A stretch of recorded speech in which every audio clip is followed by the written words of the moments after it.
அது ஏதாவது ஒரு காரணம் இல்லாம கண்டிப்பா வந்து அந்த பொண்ணு வந்து போயிருக்காது அப்படிங்கிறது எங்க மனசுல வருது. இவன் ஏதோ ஒண்ணு மறைக்கிறாங்கிறது எங்களுக்கு நல்லா தெரியுது. ம்.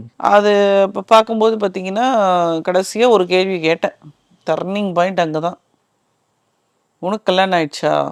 ம். என்ன பதில் வந்தது? ஆயிடுச்சுன்னா பாருங்க. ஓ! அதுவும் இல்லாம 2 குழந்தைங்க இருக்குண்ணா. அச்சச்சோ!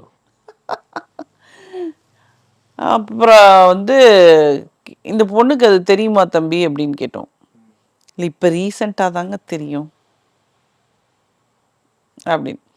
இது என்ன ஆகுதுன்னா, அகெயின் அண்ட் அகெயின் எல்லாமே மணி மோட்டிவ் தான்.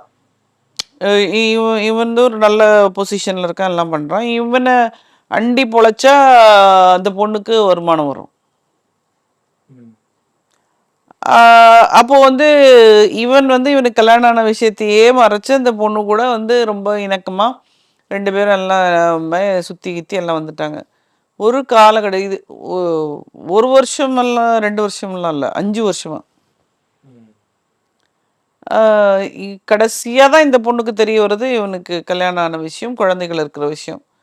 அப்போ வந்து இது வந்து நிறுத்திடுது. இதுவரைக்கும் அதுக்கு இணக்கமா இருந்தது.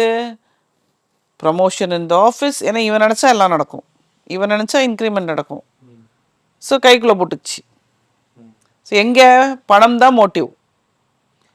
நெறைய பெண்கள் தங்கள் வாழ்க்கையில சறுக்கி விழுகிறதும், ஆண்களும் தான். இன்க்ளூடிங் ஆண்களும். எல்லாமே வந்து ஒரு இந்த பண விஷயத்துல தான் எல்லாமே போய் எங்கேயாவது மாட்டிக்கிறாங்க. பணத்தை முதன்மையாக வச்சு தான் இன்னைக்கு உறவுகள் பலப்படுகிறது.